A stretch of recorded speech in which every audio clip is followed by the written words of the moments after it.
Create new layer. Select brush and choose white color.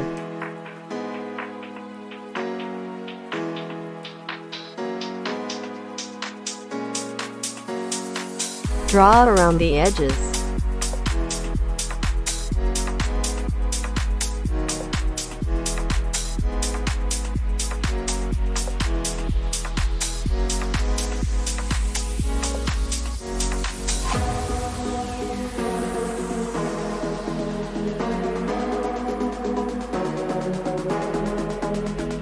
Create new layer and choose brush color as blue.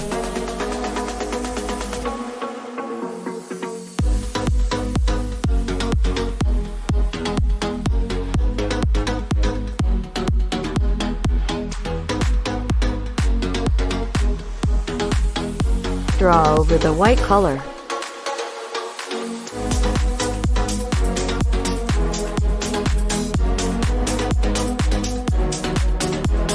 Change the blue layer from normal to screen.